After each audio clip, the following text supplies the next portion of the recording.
أبو سعيد محترم شيخ القرآن الله أبو سعيد محترم شيخ القرآن الله.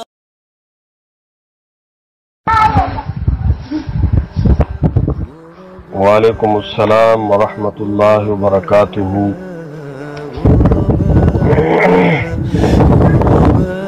دا سوال دی چې یو سړي نه موضوع پټ شوي دي، د هغې د قضایه طریقه به څه وي.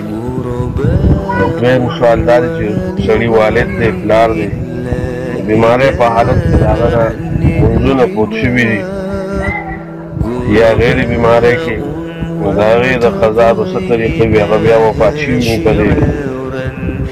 د اولني سوال جواب دا دی چې یو مونځ قصدن عمدن پرېښودل دي. مونځ قصدن عمدن پرېښودل دا د مسلمان صفت نه دی. په دې سره سړی د اسلام نه وځي او دی کافر کېږي.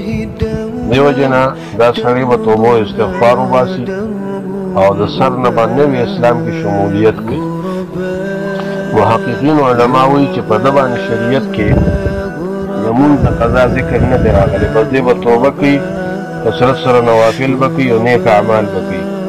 لیکن بیا هم جمهور علما هغه د الفقه الاسلامي و ادلته کې دا خبره ذکر کوي چې جمهور علما وایي چې دیم قضا کولی شي او د هغه دپاره دلیل د جمهورو دپاره دا دی چې دین الله یحق ان یقضى، قرض د الله ډېر حقدار دی چې دا پوره کړي شي. د الله قرض دی پوره کړي شي، یا الله رب العزت کوم قرض دی په انسان باندې هغه دی پوره کړي شي. اگر چې دا حدیث عام دی او د یو خاص واقعي باره کې راغلی او الفاظ عام دي، لیکن بیا هم دا صلات هم دین الله کې راځي، د دې په عموم کې راځي.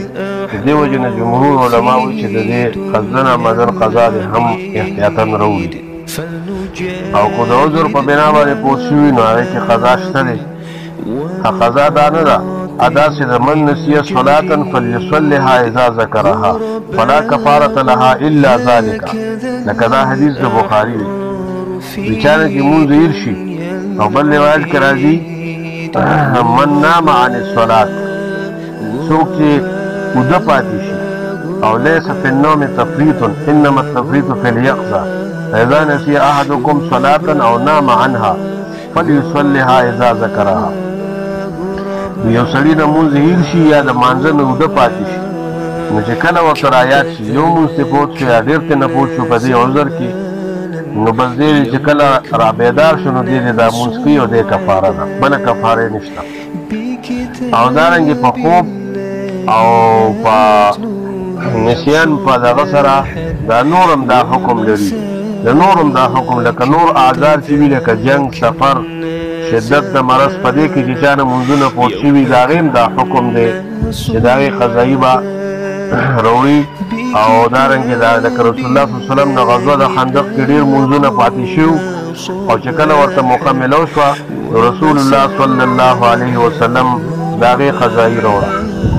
نو د هغې طریقه دا ده، د هغې د قضایي طریقه دا ده چې هر یو مونځ سره دی خپل مونځ کوي، څومره چې ورته یادي او نور باقي د الله نه استغفار غواړي، توبه دې وباسي، ځکه مونځ پرېښودل څه معمولي خبره نه ده. او هر مونځ سره دې د هغې قضایي، لکه سهار مونځ دی نو سهار مونځ سره دې قضایي راوړي، ماسپښین سره قضایي راوړي.